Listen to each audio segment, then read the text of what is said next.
డైగ్లాట్ అంటే ఏంటి అసలు? ఈ రెవెన్యూ పదాలు ఏం తెలియపరుస్తున్నాయి అంటే, ప్రతి గ్రామంలో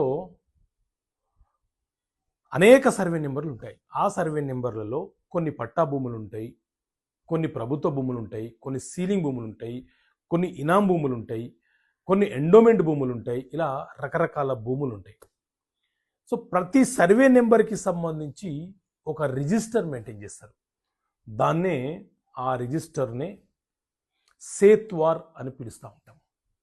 దాన్నే డైగ్లాట్ అని పిలుస్తారు. దాన్ని ఆర్ఎస్ఆర్ అని పిలుస్తూ ఉంటారు. అంటే రీసెటిల్మెంట్ ఆఫ్ సర్వే రికార్డ్ అని పిలుస్తూ ఉంటారు. సో ఇలా ప్రతి సర్వే నెంబర్కు ఒక రిజిస్టర్ నిర్వహణ చేయడమే ఈ ఆర్ఎస్ఆర్ ఆర్ సేత్వార్. అయితే సప్లిమెంటరీ సేత్వార్ కూడా ఉంటుంది.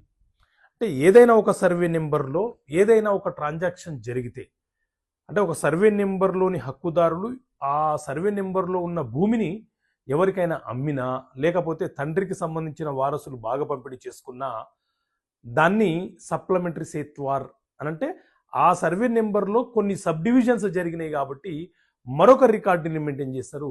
అదే సప్లిమెంటరీ సేత్వార్గా పిలుస్తారు. ఆ సప్లిమెంటరీ సేత్వారు ఈ సేత్వార్ రిజిస్టర్కి అనుబంధంగా జతగా ఉంటుంది.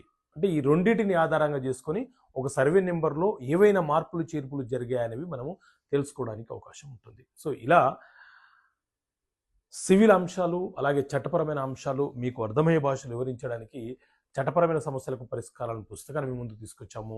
ఈ పుస్తకం కావాలనుకుంటే ఇక్కడ కనిపిస్తున్న నెంబర్కి కాల్ చేసి ఈ పుస్తకాన్ని మీరు పొందవచ్చు.